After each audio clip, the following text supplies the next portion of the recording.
Iberaval, la sociedad de garantía con más socios de España, te ofrece Compromiso. Compromiso Iberaval, el podcast que más apoya a las empresas.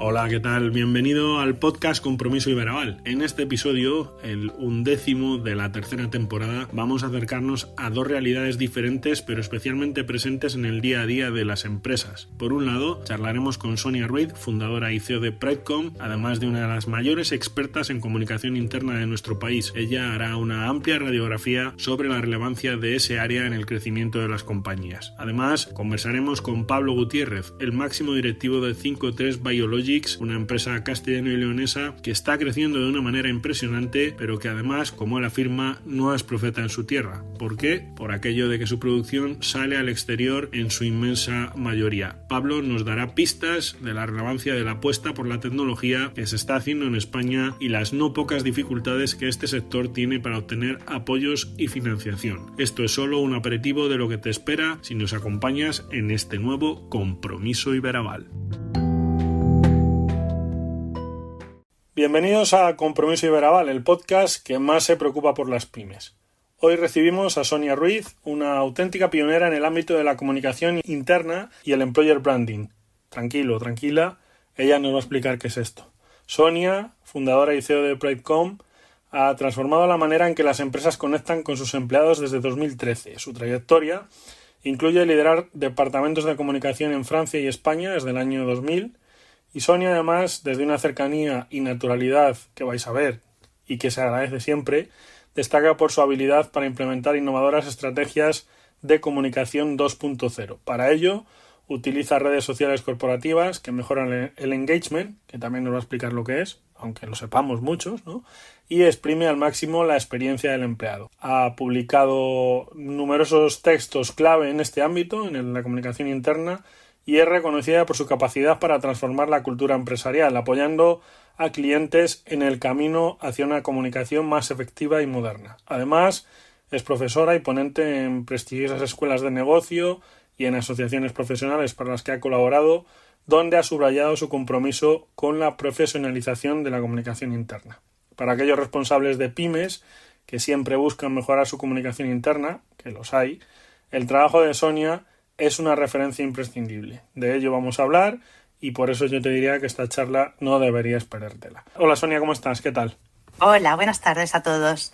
Bueno, llevas liderando, lo decía en esta breve presentación, departamentos de comunicación corporativa desde el año 2000.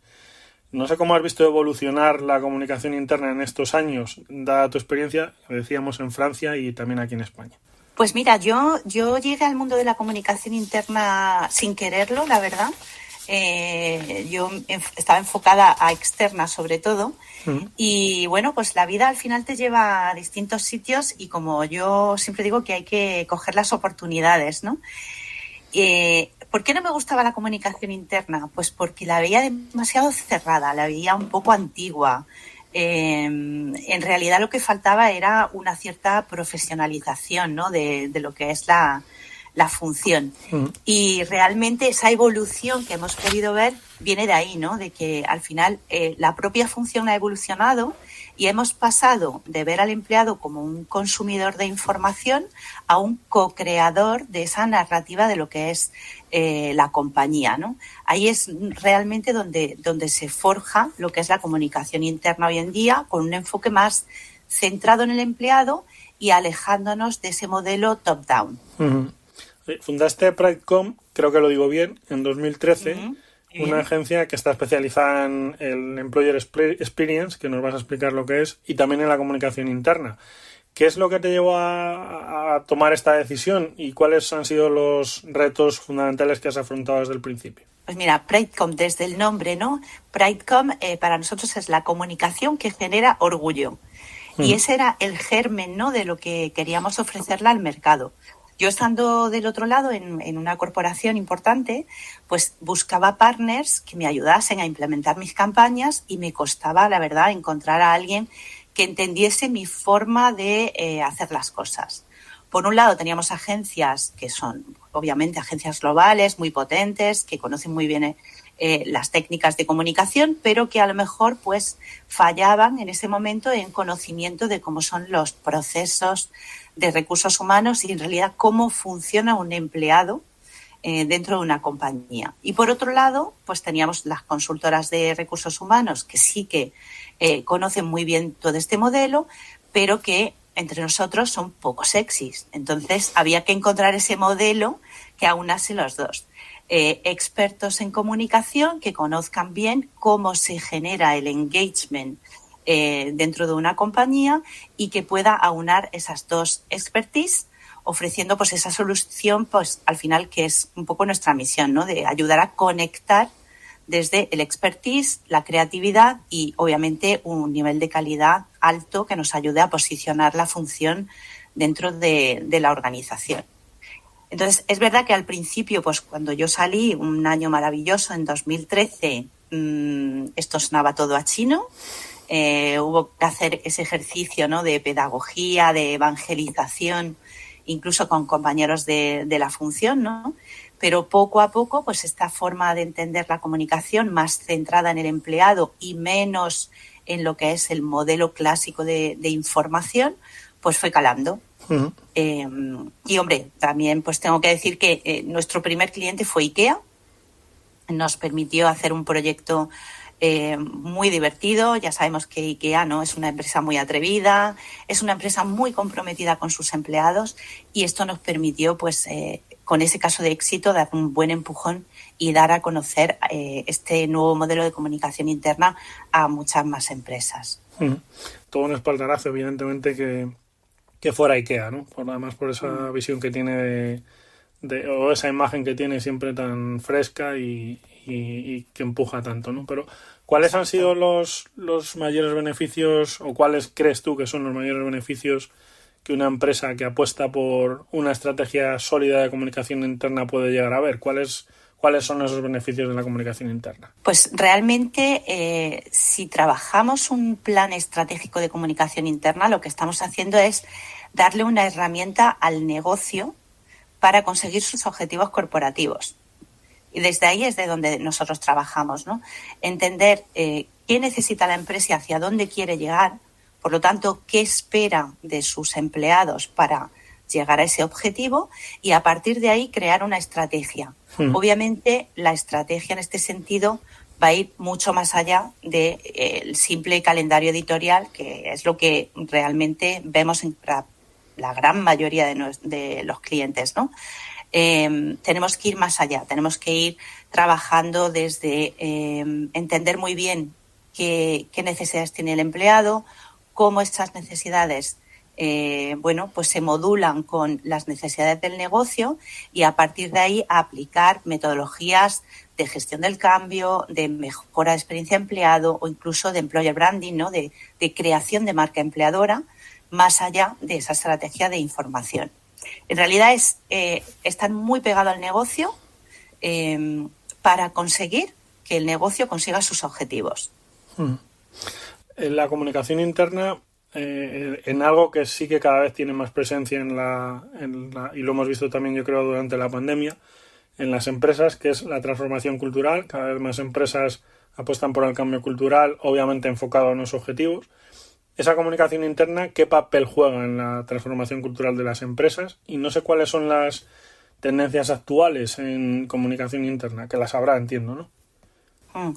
Claro, en un proceso de transformación la comunicación interna es el facilitador.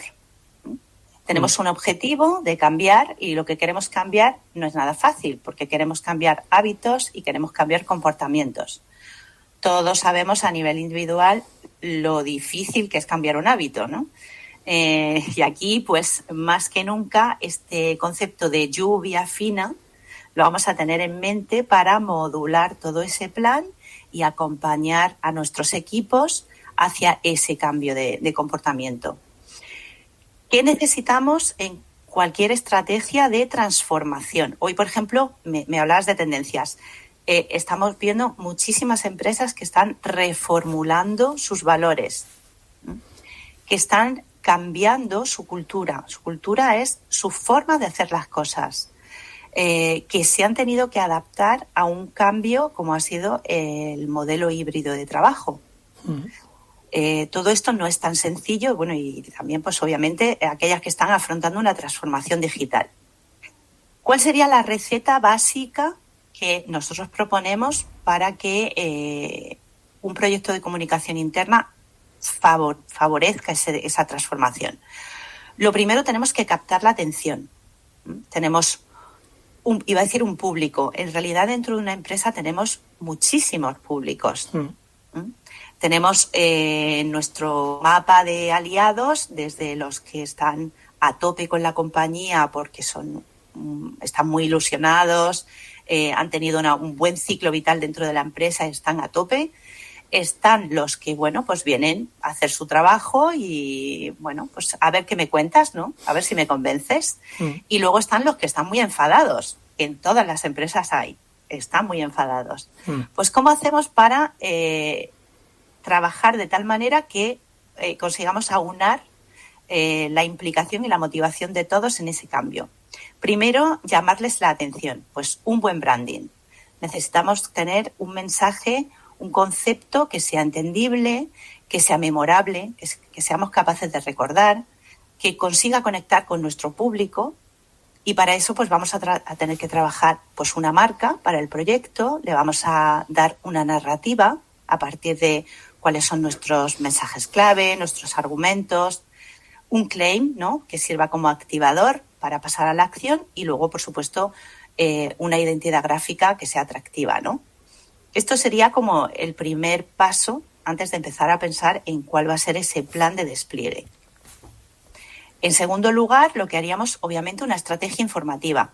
Necesitamos que todos dentro de la compañía, estén donde estén, conozcan el proyecto, conozcan las fases de ese proyecto y para eso pues podemos utilizar nuestros canales internos clásicos, pues dependiendo de la madurez que tenga la compañía, desde emailings, comunicados, algo más cara a cara, redes sociales, vídeos. Bueno, podemos utilizar todos esos canales clásicos, pero sobre todo mi recomendación es que nos ayudemos de esos aliados que todos tenemos en las empresas y que van a estar encantados, si hacemos una buena acción, de contarle esto que va a pasar a sus compañeros. Esa es la mejor estrategia que hay para llegar a cualquier empleado de tu corporación, porque al final nos movemos mucho por recomendación, ¿no? Y cala mucho más el mensaje de un compañero, un par tuyo, que el de la dirección instándote a hacer esto o aquello. En tercer lugar, ya que todo el mundo conoce lo que va a pasar, lo que tenemos que hacer es ayudarles a conseguir que se pongan en la situación. Se tienen que poner en situación y con base a repetición que vayan consiguiendo que les vayan calando esos mensajes. ¿Y esto cómo lo hacemos? Pues lo hacemos con una estrategia formativa en la que vamos a utilizar, pues, sobre todo activaciones tipo gamificadas, ¿vale? Yo te hago jugar online o te hago activaciones físicas donde puedas testear esto que te estamos contando. En cuarto lugar, obviamente, pues aquí hablaríamos de lo que son acciones de co-creación. Bueno, ya has visto por mi discurso que no soy muy fan de centrarme únicamente en la parte informativa. Lo más importante es que el empleado pueda participar. Entonces, activaciones como pueden ser un World Café, un Focus Group. Bueno, al final son momentos en los que vamos a hacer que el empleado pueda aportar su visión sobre lo que está sucediendo en el terreno, ¿no? Su conocimiento sobre el terreno. Y con esto no solo vamos a conseguir recibir mucha información, que seguramente desde dirección no la tengamos, pero también lo que estamos haciendo es que los estamos convirtiendo en aliados de ese proyecto. Esto en el ámbito de la antropología, ¿no?, lo llaman el efecto IKEA. Y viene porque cuando tú montas tu mesa LAC, ¿no?, pues a que te parece que es la más maravillosa del mundo. Es la más bonita porque la has hecho tú. Pues utilizamos este sesgo cognitivo para hacer que la gente participe en el proyecto y lo viva como suyo. Y luego, por último, obviamente ya estamos consiguiendo que cale ese cambio. ¿Qué tenemos que hacer? Tenemos que dar los nudges que hacen que se instale ese cambio de hábito, ¿no? ¿Cómo lo hacemos? Pues con programas de reconocimiento, que lo que voy a hacer es felicitar y celebrar ese cambio de hábito. Oye, muy completa la explicación, Sonia. La pandemia que hablaba yo al principio, de que quizás sí ha sido un elemento que ha hecho a mucha gente darse cuenta de la importancia de la comunicación interna, sobre todo en muchas empresas de nuestro país también, claro. Hay quien dice que aquello fue un espejismo. No sé si tú estás de acuerdo con esta afirmación. Pues la verdad es que es verdad que se ha hablado mucho, ¿no?, del rol que cogió la comunicación interna durante esa fase, y la realidad, desde lo que nosotros pudimos ver, es que nos centramos mucho en la información. Sí que hubo mucho, ¿no? Esto que ahora llamamos infobesidad, ¿no? Estamos intoxicados de información, y de hecho muchas veces los empleados se quejan de esto, ¿no? Tengo demasiado y ya no sé a qué prestar atención. Entonces sí que se generó muchísima información, se dio pie a que comunicación interna pudiese estar más cerca del empleado. Incluso hubo ciertas buenas prácticas, ¿no?, que se pusieron en marcha, como los encuentros digitales o incluso eventos internos digitales. Bueno, pues todo esto vimos que tuvo un impulso, pero luego fue un poco decayendo. Y a mí lo que me daba un poco de pena, ¿no?, en esta época, es que al final los proyectos estratégicos, que son al final los que de verdad aportan a la compañía, se quedaron un poco paralizados. Normal, se entiende perfectamente. Pero ya fue hacia el año pasado cuando empezamos a ver que se iba retomando ese tipo de campañas que van más hacia ese cambio cultural dentro de las compañías. ¿Cómo medís el éxito de una estrategia de este tipo de comunicación interna? No sé si alguna métrica que consideréis básica a la hora de implementarlas. Pues medir no es fácil. Medir es bastante complicado, sobre todo en comunicación interna, porque en muchas ocasiones dependemos de otros departamentos para llegar a la data. Si queremos hacerlo bien, ¿vale? ¿Qué pasa? Que la mayoría de las empresas lo que están midiendo es actividad, ¿vale? Mido, por ejemplo, visionado de vídeos, mido tasas de lectura, tasas de incorporación a una intranet, pero al final eso lo único que te está diciendo es si lo que estás haciendo tiene un efecto. No te está diciendo realmente si tu estrategia está funcionando o no. Entonces, una buena manera de hacerlo es ir más allá hacia KPIs que nos ayuden a medir ese cambio de comportamiento. Para nosotros hay 4 que son clave. Yo siempre a mis clientes les digo, como mínimo estos, y luego ya vamos completando. El primero sería el Employee Net Promoter Score, el ENPS. Al igual que medimos el nivel de recomendación de nuestros clientes, vamos a medir el nivel de recomendación de nuestros empleados. Esto nos da una brújula para saber cómo de contentos o no están con la compañía. Luego está el nivel de engagement. El nivel de engagement, muchas empresas lo están ahora midiendo. Es un poco controvertido porque en sí la palabra engagement pues ya es compleja, ¿no?, de definir. Pero bueno, por así decir, la mayoría lo que están midiendo es el nivel de compromiso / satisfacción del empleado con respecto a la compañía. Luego también el poder medir la valoración que hace el empleado de su manager como comunicador. Gran canal de comunicación interna que pocas veces exploramos y le sacamos partido. Aquí pequeño apunte a poner foco, por favor, en el manager de proximidad como canal informativo. Y luego, por último, sería lo que llamamos HR effort, que es la percepción que yo tengo como empleado sobre si mi departamento de recursos humanos está haciendo lo mejor posible porque yo me sienta bien en la empresa. Esto sería un poco, bueno, el velocímetro de nuestra comunicación interna para ver si tenemos un efecto directo sobre aquello que buscamos, que es mejorar ese compromiso, ¿no? Y luego, pues dependiendo del plan que hayamos estipulado, pues sí, vamos a buscar esos KPIs que nos permiten medir si el plan realmente tiene efecto.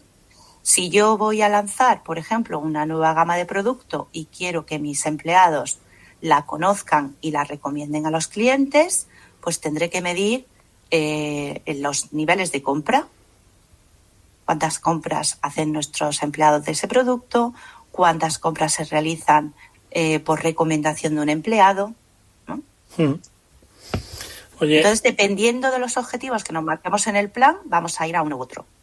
Desde Pridecom, una de las cuestiones que a mí siempre me ha llamado la atención, también lo comentaba al inicio de este episodio al presentarte, es vuestra apuesta sin fisuras por las redes sociales corporativas. Estas herramientas, ¿cómo pueden mejorar la comunicación interna? Es decir, ahí has hablado también de diferentes estrategias como la gamificación. Las redes sociales obviamente tienen un cometido, vamos a decir, diferente, pero ¿cómo se puede convencer primero a los responsables de las compañías? Y no sé si es sencillo implementarlas en un contexto en el que todos tenemos, no te voy a decir 40, pero en nuestro día a día tenemos varias redes sociales. Añadimos una más, que en este caso tiene que ver con la comunicación interna. ¿Esto cómo puede mejorar esa comunicación interna? Pues la mejora notablemente, porque al final lo que estás haciendo es darle voz al empleado y dejarle que participe, ¿no? Pues lo que hablábamos desde el principio, alejarnos al máximo de ese top-down, que uno se puede sentir como profesional de comunicación interna, tú mandas un comunicado y oyes, dices, ¡hala! ¡Qué orgullo!, ¿no? Bien hecho, ya he mandado lo que tenía que mandar. Ahora, ¿cómo sabes tú el efecto que tiene esa información? De ninguna manera. Cuando tú utilizas redes sociales corporativas, sí que estás recibiendo un feedback. Te pueden dar un like, pueden comentar, pueden compartir. Y yo sé que esto genera mucha inquietud a nivel de dirección, ¿no? Es como, pero bueno, ¿cómo vas a dejar que todo el mundo hable, que todo el mundo comente lo que quiera? Y bueno, pues es lícito, ¿no? Pero yo les diría, no van a contar nada diferente a lo que cuentan en la máquina del café. La diferencia está en si tú quieres oírlo o no. Y sinceramente, después de tantos años trabajando en esto, no me ha ocurrido nunca que un empleado sea tan torpe como para ponerse en una situación compleja, ¿no? De decir algo que no debería decir en una red social interna. Hoy para nosotros es esencial. Te diría, por ejemplo, en empresas que están muy deslocalizadas, con redes de ventas, o en empresas industriales donde la mayoría de los empleados no tienen acceso a un email corporativo, a un ordenador. Es la manera de conectar con ellos.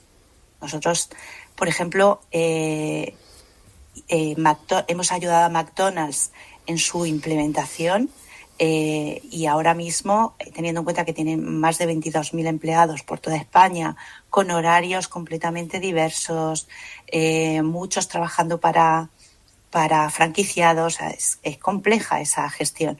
La gente está encantada, participa de forma activa y están aflorando influencers internos que están ayudando a generar esa comunicación interna que interesa a todos. Hablas de grandes empresas. De hecho, hablábamos también al principio de tu experiencia no solo en España, también en Francia. De hecho, formaste parte de un gran grupo financiero como es BNP Paribas, que seguro que lo he dicho mal, pero en esta compañía financiera, en el banco, uno de los principales bancos de Francia, trabajaste en estrategias precisamente de employee engagement, que es ese compromiso del empleado del que hablábamos antes. No sé si podrías compartir algunos ejemplos de acciones estratégicas que allí implementaras. Bueno, realmente en BNP estuve trabajando aquí en Madrid ya para su filial CTLM, que es la filial de crédito al consumo. Y te contaría, pues el último proyecto que hice allí fue el proyecto que llamamos Touchpoints, que tenía que ver con encontrar esos momentos de la verdad en la vida de un empleado.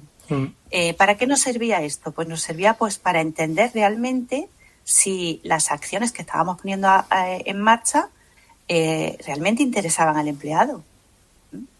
Es un momento de escucha que, pues primero te ayuda a medir, porque partíamos de cero, medición, ¿no?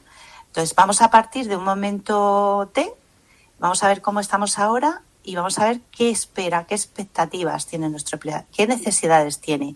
Y a partir de ahí construimos la mejor oferta que podamos darle a nuestro empleado. Esto es una forma que nosotros, es una metodología que luego yo he ido trabajando aparte y que es la que yo utilizo cuando hago consultoría a mis clientes hoy en día, ¿no? Y que me ayuda a crear ese plan estratégico de comunicación interna porque se nutre de lo que sería la voz de la empresa, qué necesito yo como compañía para llegar a mi objetivo, de la voz del empleado, yo como empleado, qué hace que yo me active para conseguir este objetivo y luego todas las técnicas de marketing, comunicación que podemos poner en marcha para generar esa mejor experiencia, ¿no? Es un proyecto de mejora continua.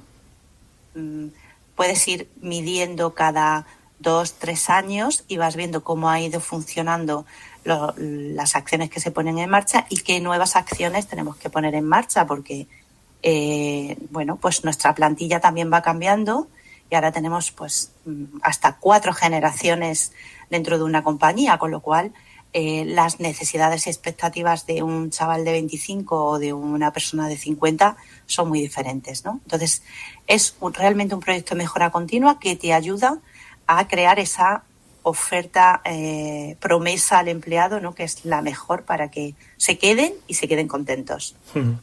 Sonia, tu experiencia ha estado presente tanto en empresas como trabajando con startups. ¿Cuál es la principal diferencia en la gestión de la comunicación interna entre estos dos tipos de organizaciones? Al final es verdad que sí tienen cosas muy coincidentes, pero digamos que en su esencia son bastante dispares. Bueno, es verdad que en una startup o en una empresa más tipo PYME vamos a poder implementarlo de una forma un poco quizá más ágil.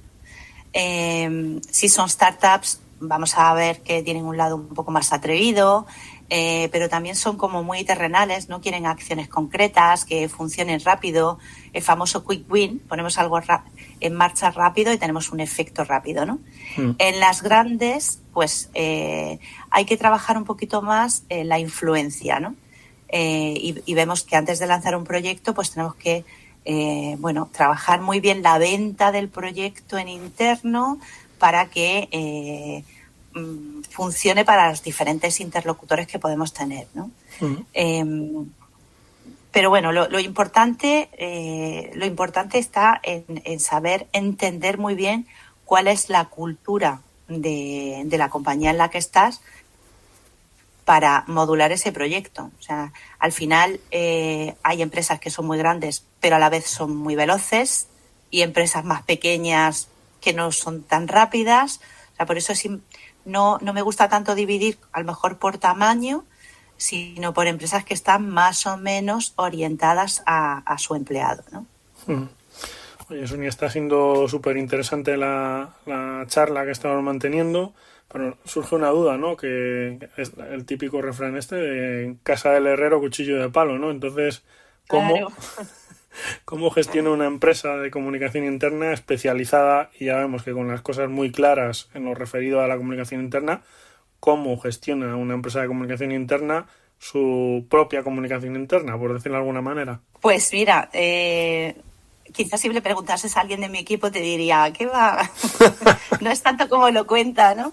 Pero sí que es verdad que damos muchos espacios para el diálogo. Nuestro equipo, pues por ejemplo, tenemos un grupo de WhatsApp que es totalmente voluntario, cada uno se une si quiere o no, por esto que tú decías, ¿no? De la infobesidad esta que tenemos. Y aquí en el grupo de WhatsApp, sobre todo, está enfocado a compartir proyectos. Tengo una persona que se va a montar un evento en un cliente o a grabar y entonces en directo va contando, va mandando fotos. Esto al final es la vida de la empresa, ¿no? La vida de la empresa vista por el empleado. Luego tenemos un canal en Teams que es donde, la parte un poco quizá más profesional y aquí pues el equipo comparte enlaces interesantes, comparte buenas prácticas y luego también es el espacio donde que nos sirve como lugar de celebración y de felicitación, ¿no? Si hay un proyecto que ha salido muy bien, pues aprovechamos para felicitar al equipo que lo ha puesto en marcha y sobre todo lo hacemos por el canal de Teams. Desde dirección, dirás, pues también dirección tiene que hablar, es verdad, pues tanto Sergio, mi socio, como yo, utilizamos también el canal de Teams pues para todo lo que es información más corporativa o del día a día, pero luego a nosotros nos gusta mucho apostar por el cara a cara. Entonces, tenemos encuentros cada mes internos, al final somos poquitos, nos llegamos a 30. Nos gusta vernos, nos gusta compartir. Hacemos 2 kick-off anuales. Nos vamos fuera de la oficina un día, vamos a contar cómo está la empresa, cómo ha ido el negocio y vamos a aprovechar para hacer alguna activación. Por ejemplo, en la última repensamos todos juntos los valores de la agencia. Y entonces hacemos como pues un mix, ¿no? Un mix de canales dependiendo de la información, del momento que queremos vivir. Oye, con esta amplia experiencia, no te estoy llamando nada, Sonia, pero ya... De mayor, ¿verdad? Que ya una tiene una edad. Con esta amplia experiencia acumulada, no sé si nos puedes hablar de algún caso de éxito más allá de ese inicial, que entiendo que lo fue, porque IKEA al final es una compañía que sí queda juego y además veo que lo aprovechasteis bien, ¿no? Pero algún caso de éxito donde una estrategia de comunicación interna vuestra haya tenido un impacto significativo en la compañía y que además me consta que algún premio habéis recibido, ¿no? Pues sí, pues precisamente, ¿no? Una que hicimos para AXA. AXA nos solicitó para crear una campaña de comunicación para un programa formativo que querían lanzar justo a la vuelta de la pandemia, ¿no? Y se trataba de formar a las personas a esas nuevas formas de trabajar en formato híbrido.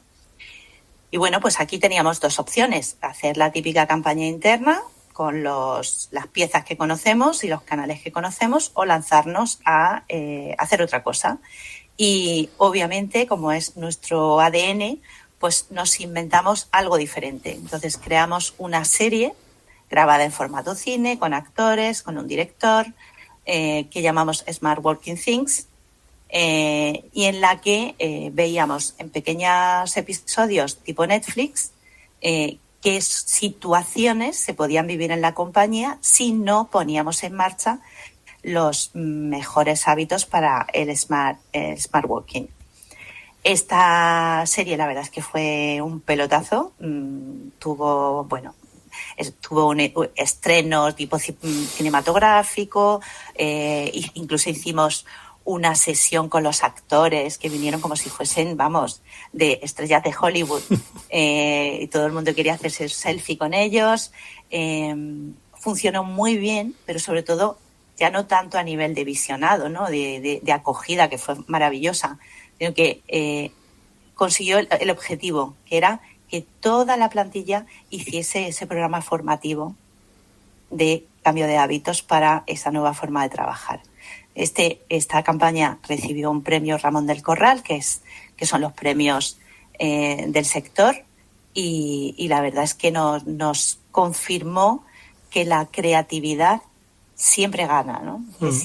Que siempre podemos darle una vuelta de tuerca y llegar a eso que haga que enganche a tu público y que al final lo active hacia donde tú quieres. Hay un término, además está muy presente en este podcast, yo creo que en la vida de las empresas últimamente, prácticamente en el día a día, pero quiero planteártelo aquí, ¿no? No sé cómo ha afectado la digitalización, para empezar, a la comunicación interna de las empresas, las herramientas tecnológicas que tú recomendarías, si es que hay, que entiendo que sí, y sí, que es a lo que iba. ¿Crees que la inteligencia artificial, que es ese término que, como decía, escuchamos 40 veces al día, ayudará a la comunicación interna realmente. Yo soy una convencida de que las nuevas tecnologías nos van a ayudar muchísimo. Mi lado friki hace que yo esté todo el día testeando cosas a ver cómo las podemos utilizar, ¿no? Y nosotros ya en la agencia es verdad que utilizamos bastante la IA. La utilizamos, por ejemplo, a la hora de tratar imágenes o de crear clips de vídeo, incluso con voces clonadas, ¿no? Para hacer locuciones. Entonces, todo esto, la parte más operativa, ¿no? Que hace que se reduzcan tus tiempos en las tareas más básicas y que puedas aprovechar ese tiempo para tareas que aportan mayor valor. Entonces, pues a la hora de buscar namings, de analizar tendencias en encuestas, de, como te decía, crear prototipos, para todo esto nosotros utilizamos ChatGPT, Copilot, nos ayuda muchísimo, obviamente. También tengo que decir, alerta, lo que dice estas herramientas no siempre es verdad, cuidado. Hay que hacer una lectura muy profesional de lo que te está diciendo y luego también entrenarte a ti a hacer el buen prompt para llegar a lo que realmente quieres, ¿no? Pero yo creo que lo vamos a ver cada día más.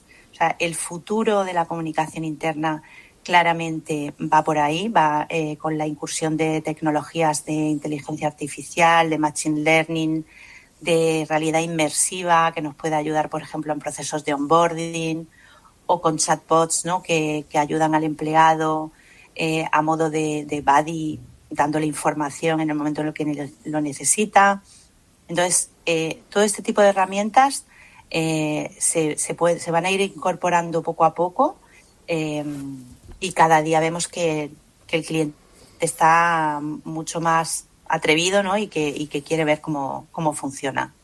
Y luego, pues también para los menos digitales, ¿no?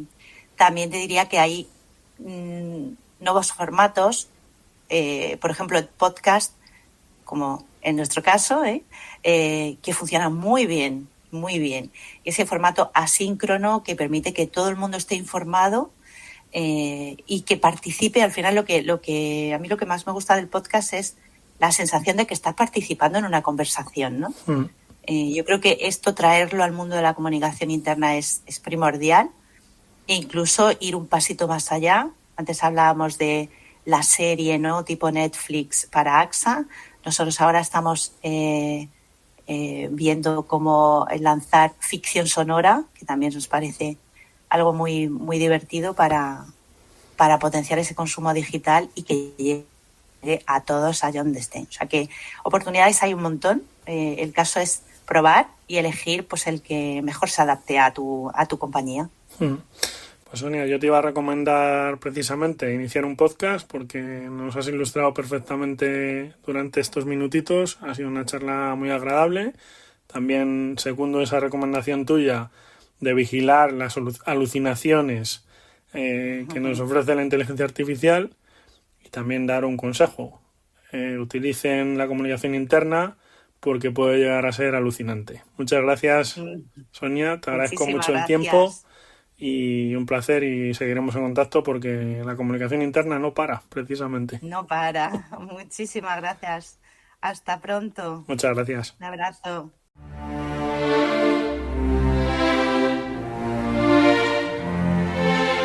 Compromiso Iberaval. Pablo Gutiérrez es de esos empresarios a los que les gusta cuidar los detalles. Estamos ante un líder destacado en el sector biotecnológico con una sólida formación y un papel crucial en el éxito de una de sus empresas, 53 Biologics. Formado en el IE Business School, Pablo posee una combinación de conocimientos en administración de empresas, en ADE, y también habilidades estratégicas que le han permitido guiar a su equipo, un equipo en el cual está su hermano, por ejemplo, Emilio, y también dirigirlo hacia la innovación y el crecimiento sostenido. 53 Biologics, bajo su liderazgo como CEO, se ha establecido como una empresa pionera en el área de la investigación y el desarrollo de tratamientos biológicos innovadores. La compañía, ubicada en el Parque Tecnológico de Boecillo, dedica más de 4.000 metros cuadrados a transformar ideas visionarias en tratamientos biológicos destinados a mejorar la vida de las personas, también de los animales. Con sus avances, 53 Biologics, que seguro que él me dice que se pronuncia de otra manera, lo vamos a ver, ofrece un apoyo integral a sus clientes desde la investigación inicial hasta la producción de lotes para ensayos clínicos en humanos. El trabajo de Pablo Gutiérrez, quien, como decía, junto a su hermano Emilio lidera este proyecto, refleja un compromiso profundo con la innovación y la excelencia en la biotecnología, posicionando a 53 Biologics como un referente en la industria y una fuente de atracción de talento joven. Su liderazgo, además, ha sido clave para destacar a la empresa dentro de un sector altamente competitivo y en continuo desarrollo. Hola, ¿cómo estás, Pablo? ¿Qué tal? Buenos días. Muchas gracias por la estupenda presentación. Bueno, 53 Biologics, se dice. Bueno, 53 Biologics, porque el nombre tiene historia por detrás. Sí. Cuéntanos la historia. Ya que sí. Es un poco friki, ¿no? Y para biólogos, el DNA, el ADN se lee, es una cadena que se puede leer de un lado a otro, del otro lado al uno. Entonces, para el consenso de en qué dirección se lee el DNA, que cuando se traduce da RNA y luego da las proteínas, y las proteínas son los componentes principales de la vida, podemos decir, se establece que se lee del extremo 5' al extremo 3'. Entonces, nuestro nombre es un guiño a la lectura del ADN que se lee del extremo 5' a 3', y ese, en una viñeta de Mafalda le preguntan: oye, Mafalda, ¿cuál es el sentido de la vida? Y dice 5' a 3', porque es en el sentido en el que se lee el ADN que da lugar al ARN, y el ARN a las proteínas, y las proteínas son la base de la vida. Entonces es un guiño divertido que solo cogen los biólogos, y no todos, ¿eh? Bueno, vamos a aplicar el refrán ese de no tiras a dormir sin saber algo nuevo, ¿no? O sea, gracias, Pablo. Oye, Pablo, la experiencia que atesoras en el ámbito de la biomedicina es relevante, o sea, basta con echarse un vistazo a tu perfil de LinkedIn, pero háblanos de esa trayectoria, de lo que para ti crees que se merece contar en este podcast. Uh-huh. Bueno, yo estudié aquí en Salamanca, en una universidad de la región, soy charro de origen también, estudié ingeniería química, y al acabar me fui, quizá por casualidades de la vida, me fui a Reino Unido a hacer un máster en ingeniería bioquímica, que incluye pues todos los procesos de fabricación de productos biotecnológicos. Después, al acabar, estuve trabajando una temporada en una empresa farmacéutica británica, en Cobra Therapeutics, produciendo DNA plasmídico, que después pues es uno de los productos que fabricamos nosotros en la actualidad. Después estuve dando vueltas por el extranjero, por Austria y demás, y volví a España y comencé a trabajar en Abengoa Bioenergía, en concreto dentro de un apartado poco conocido que es Abengoa Biotecnología, liderando ese equipo en el que nos dedicábamos a producir proteínas recombinantes, en este caso orientadas al sector industrial. Básicamente es lo mismo que al sector farmacéutico. Al ser proteínas, la base técnica es la misma, diferencia evidentemente el nivel de calidad en la que los tienes que producir. Ahí estuve 14 años liderando ese equipo, que desarrollamos tecnología desde un papel en blanco hasta un producto que llegamos a fabricar a escala industrial en diferentes regiones del mundo, en Estados Unidos, en Latinoamérica, hasta en Egipto. Estuvimos fabricando, produciendo y distribuyendo. Entonces, la verdad, ahí es lo que pues toda esta trayectoria, y sobre todo la experiencia multinacional de tanto desarrollo de tecnología, establecimiento de instalaciones industriales, fabricación industrial y distribución, pues yo creo que fue lo que me dio las herramientas y también los conocimientos, porque parte importante de este equipo somos los promotores de 53 Biologics, y también las relaciones tanto a nivel nacional como internacional, que han sido clave sobre todo para las fases de lanzamiento de la compañía. Te decides a invertir, a emprender. No es la primera empresa que formáis, tu hermano y tú, pero cuéntame cuál es ese momento en el cual lo sentáis y decís: es que apostamos por lo nuestro. ¿Cómo fue ese momento? Bueno, fue en el momento en el que Abengoa entra en dificultades financieras. Entonces me encargan el vender la tecnología que habíamos desarrollado, para cerrar la línea internamente. Nosotros éramos un equipo aproximadamente de 100 personas dedicadas al desarrollo de productos biotecnológicos allí. Entonces, pues con ese cometido vendimos la tecnología que habíamos desarrollado, muy bien vendida, y cerramos el proyecto. Entonces ahí tuve que decidir si seguía en un entorno corporativo multinacional o emprendía, que era un gusanillo que yo creo que había tenido desde hace tiempo. Entonces ahí, más bien quizá con una dosis de inocencia muy grande y de inconsciencia mayor, junto con un equipo de compañeros y amigos, y junto con mi hermano también, pues nos decidimos a emprender. O sea, es ese momento de cruce de caminos en la vida en el que tienes que decidir pues si buscas otra oportunidad en lo mismo, otra corporación, trabajando para un tercero de lo mismo, o apuestas por lanzar un proyecto propio. Ya te digo que se necesita dosis de inconsciencia y de inocencia. Esa parte más técnica luego la tocamos, pero háblame de... estáis en un Boecillo, decía, ya tenéis unas instalaciones potentes. ¿Cuánta gente sois? ¿Qué previsión tenéis en este momento?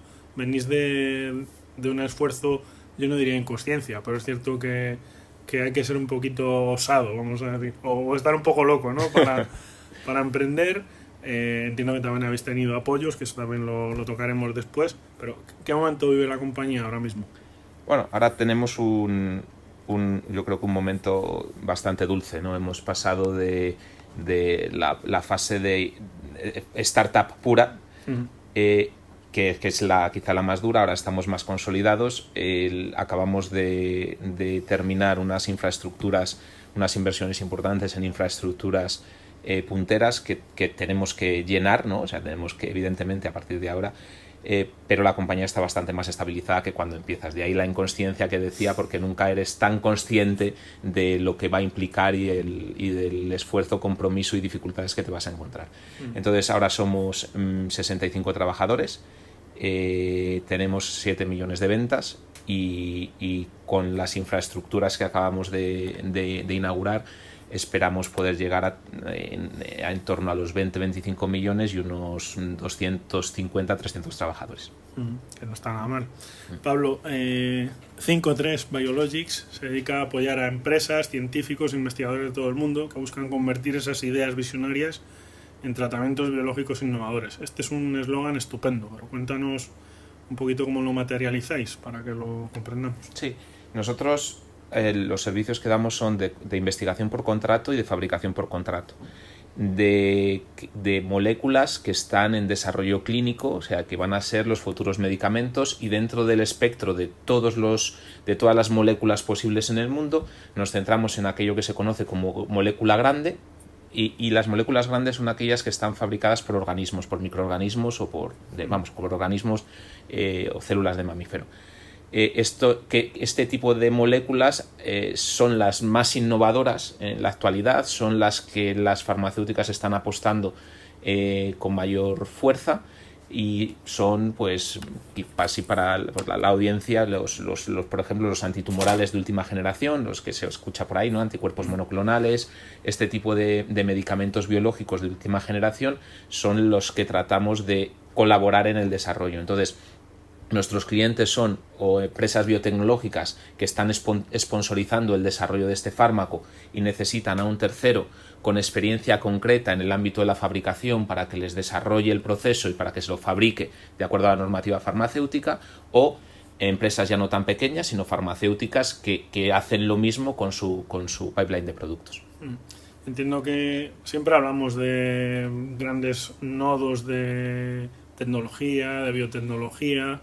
En Castilla y León, vosotros que venís de Salamanca, Valladolid, y tenéis incluso otras zonas como León, con la parte veterinaria, Burgos, no sé, o sea, se está creando un polo interesante en este ámbito en Castilla y León.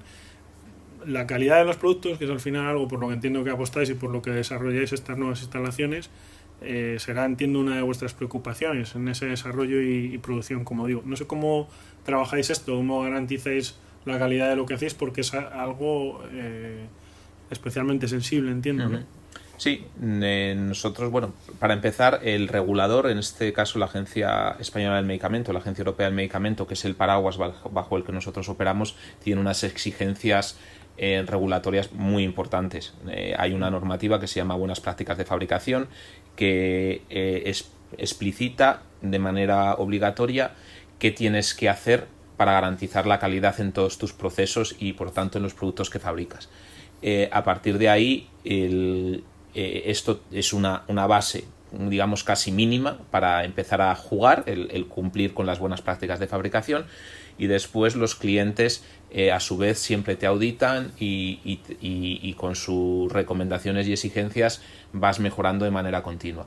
Entonces nosotros, aparte de una filosofía y cultura de buscar la excelencia y la calidad en la fabricación, tenemos un sistema de calidad que cumple con las prácticas, por las buenas prácticas de fabricación más exigentes, que está auditado por la agencia y por todos nuestros clientes que vienen, nos auditan, nos hacen recomendaciones y trabajamos en la mejora continua de todo este sistema, que redunda en la mejora de nuestras infraestructuras, de nuestros procesos y por ende de los productos que fabricamos. Dos preguntas en una. ¿Cuántas o qué cartera de empresas tenéis ahora mismo, de clientes, quiero decir? Y luego es cierto que tenéis yo lo voy a llamar así, igual me corriges, pero tenéis un catálogo de productos biológicos. Hablabas tú antes de esos dos grandes bloques de trabajo que tenéis, pero trabajáis desde el ADN plasmídico hasta proteínas. Cuéntanos un poco cómo trabajáis esto. Vale, en cuanto a la cartera de clientes, nosotros, como dice el refrán, ninguno es profeta en su tierra. No tenemos clientes españoles. O sea, ahora mismo estamos empezando a trabajar con una compañía, pero casi todos nuestros clientes son americanos y de Norte Europa, principalmente americanos. Cosa que cuando nos evalúan desde fuera es rara avis, ¿no? Porque sueles empezar teniendo clientes locales y después la expansión a un mercado tan lejano es un segundo hito. Pues nosotros, no me digas por qué, lo hemos hecho al revés, quizá por la relación esta que teníamos también de nuestras etapas anteriores.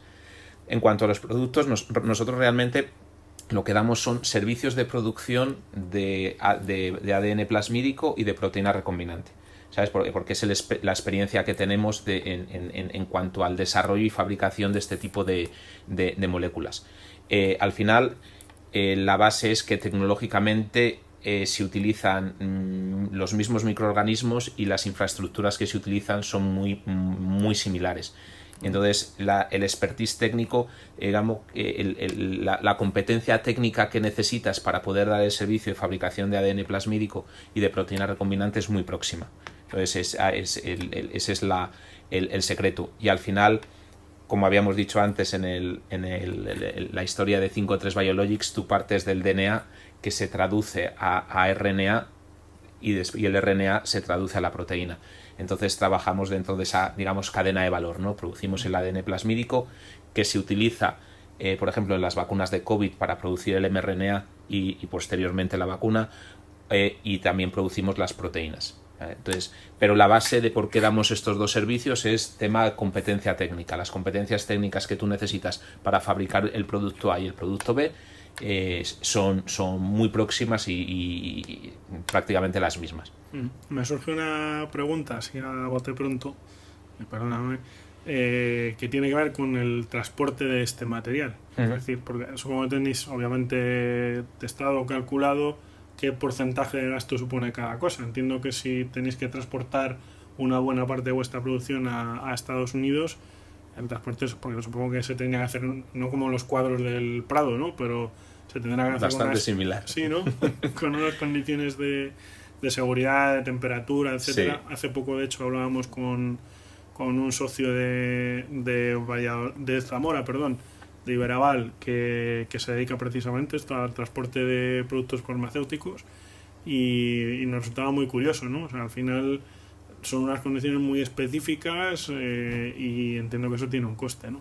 Sí, y es representativo. O sea, lo que pasa es que al final nosotros movemos pequeños volúmenes. Nosotros las producciones puedes acabar en 1 litro, 10, 20 litros, 50 litros. que los puedes mandar vializados en jeringas o lo que sea, no son volúmenes muy grandes, pero efectivamente el transporte tiene que estar totalmente controlado. De hecho, bueno, hay una normativa, se llama también Buenas Prácticas de Distribución, en la que también estamos acreditados, que te marca cómo tienes que hacer toda esta distribución, todo el tipo de controles que tienes que tener en origen, en tránsito, en destino y demás, para asegurar que el producto en ningún momento ha sufrido ninguna excursión de temperatura, ningún problema de ningún tipo. O sea, asegurar esa cadena en esa cadena de suministro que en todo momento se cumplen todas las condiciones en las que tiene que ir el producto. Es bastante exigente, sí. Hablábamos del producto en origen, del ADN plasmídico y de las proteínas, y también tú has venido a apuntar a uno de los usos, digamos, o de los destinos de estos productos. Pero, ¿qué tipo de dolencias, por ejemplo, se pueden beneficiar de estos productos, o hacia dónde os dirigís? O no sé si es una pregunta pertinente, o digamos que hay un bloque de tratamientos concreto, no sé, ¿cómo va esto? Nosotros, al final, el tratamiento concreto depende del producto que esté desarrollando el sponsor.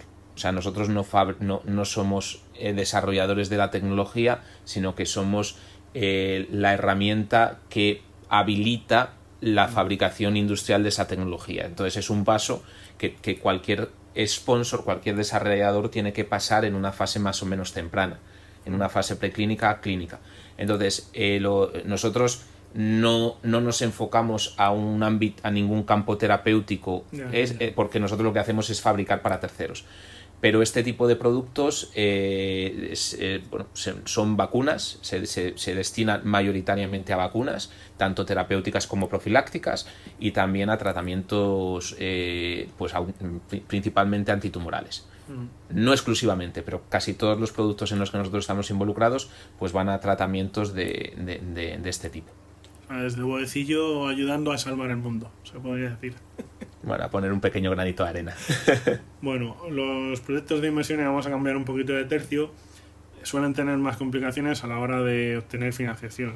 Vamos a hablar un poquito de vuestra experiencia con Iberaval también y en el ámbito financiero, porque vosotros no sois, en tu caso no eres experto en finanzas, aunque obviamente pues has tocado ya bastantes palos, ¿no? Pero cuéntanos cuál ha sido esa experiencia vuestra con la parte más de, vamos a llamarlo, los dineros a la hora de emprender. Pues ahí era, os da un poco la parte de inocencia e inconsciencia, ¿no? Cuando llegamos, cuando empezamos a trabajar en el proyecto, pues un poco quizá de forma naif considerábamos que, bueno, al tener una trayectoria multinacional importante, hay cargos de relevancia en empresas muy grandes y a nivel multinacional y mucha relación multinacional, formación, pues lo has dicho, en el Instituto de Empresa, ¿no? Que es una de las mejores empresas, de las mejores escuelas de negocio del mundo a nivel tal, pues creías que, bueno, esto iba a venir rodado, ¿no? Que iba a llover el dinero, y nada más lejano de la realidad. O sea, el dinero es muy cauto, con toda la razón. O sea, y para proyectos de tipo biotecnológico, de este tipo, que son proyectos de inversión industrial, donde las inversiones en capital no son significativas y los periodos de maduración son largos, en mercados altamente competitivos es muy difícil. Entonces, bueno, nosotros, de las expectativas iniciales de intentar financiar el proyecto completo en una primera fase, olvídate, y al final el recorrido que hemos tenido ha sido el que te cuentan en los libros, ¿no? De que al principio solo te apoyan los familiares, amigos y los locos, las 3 Fs, y así ha sido. O sea, pues con un pequeño capital y recortando muchísimo las expectativas de compañía. Empezamos con una cosa muy pequeñita, empezando a dar servicio, empezando a tratar de generar caja, reinvertir esa caja en sofisticar nuestras infraestructuras y nuestros equipos, de nuestros equipos humanos, y a partir de ahí, pues cuando ya tienes una pequeñita dimensión, conseguimos que nos hicieran una aportación pequeña todavía, una aportación semilla, liderada por uno de los proveedores nuestros de nuestra etapa anterior, que tenía muy buena relación y que nos conocía y que confiaba en nosotros,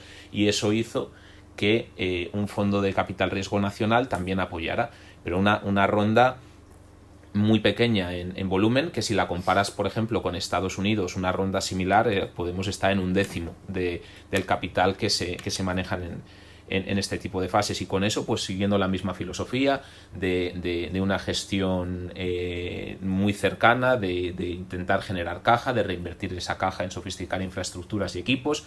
Hemos ido creciendo, de mano con clientes que nos ayudaban a hacer inversiones para cometer proyectos conjuntos, pues hemos seguido creciendo y pudiendo pues eso,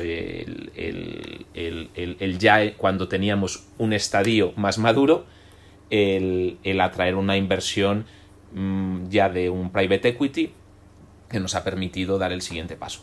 Yo me acuerdo cuando empezamos a buscar dinero y tuvimos una reunión en una boutique de inversión y tal, nos dijeron, oye, nos encanta el proyecto. Y dice, pero claro, nosotros, y además nosotros nos queremos enfocar en el rango bajo del middle market, donde vemos que no hay mucha oferta y tal, y vemos que hay una oportunidad ahí, pero claro, estamos hablando de que tienes que tener más de 1 millón de EBITDA, o entre 1 millón y 2 millones de EBITDA. Yo dijo, sí, ya, pero ¿y cómo llego desde 100.000 euros hasta 2 millones? Dicen, pues no tenemos ni idea. O sea, ya sabemos que hay empresas que llegan, que no llegan, tal, y es cierto que cuando llegas al segmento donde ya generas 1 millón de EBITDA, 2 millones de EBITDA, entonces hay muchas más oportunidades de financiación. Desde 0 hasta 1 millón, muy complicado. Háblanos de vuestra experiencia con Iberaval, que la habéis tenido. No sé cómo llegáis a Iberaval y un poco habéis trabajado ya en varias fases. ¿Cómo está siendo? Pues la verdad, yo es que siempre lo digo, y estamos muy agradecidos a Iberaval porque realmente diría que fue la primera institución que nos apoyó. Y además no solo nos apoyó, sino que también nos enseñó, ¿no?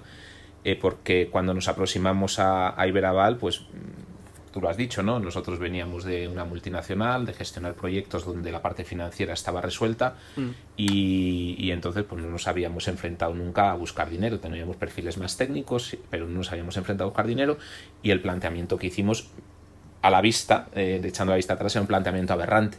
Entonces pues la operación se denegó, pero en lugar de denegarla y no contarnos por qué, pues Pedro en este caso tuvo la deferencia de sentarse con nosotros y de explicarnos pues las verdades de la vida, ¿no? Y entonces pues pudimos replantear la operación, poniendo nosotros dinero para apoyarla y tal, entendiendo perfectamente los drivers, y entonces la operación salió.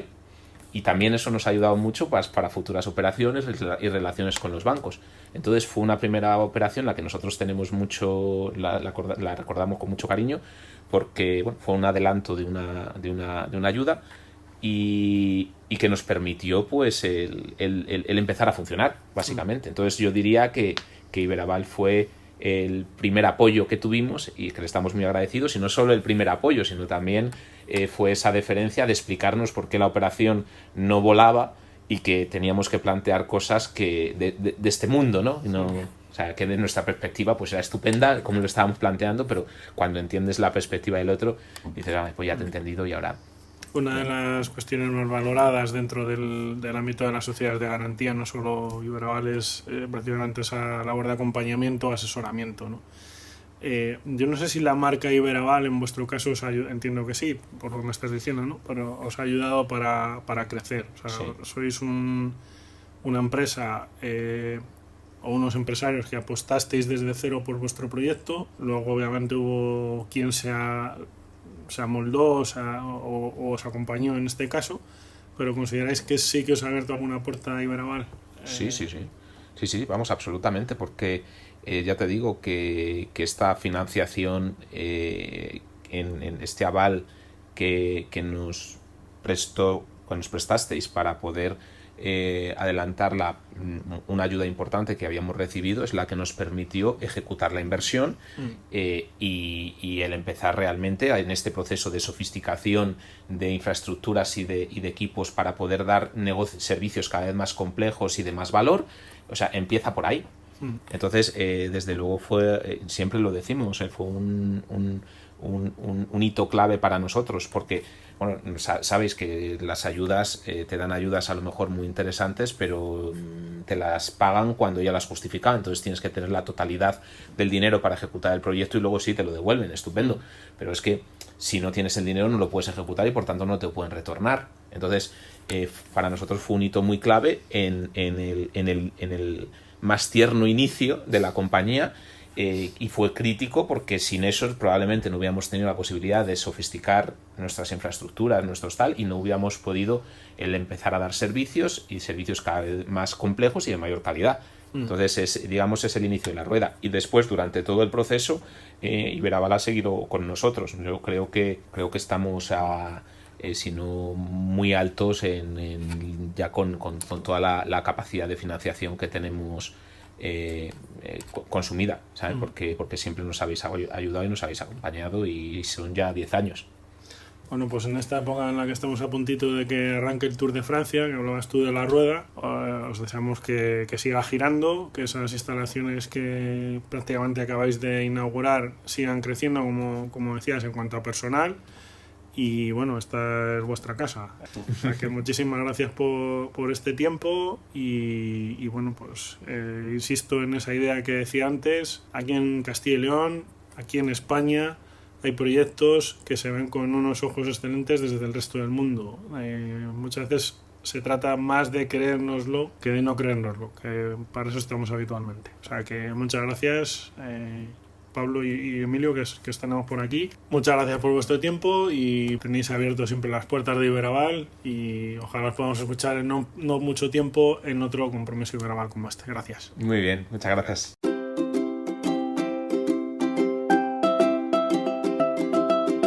Compromiso Iberaval.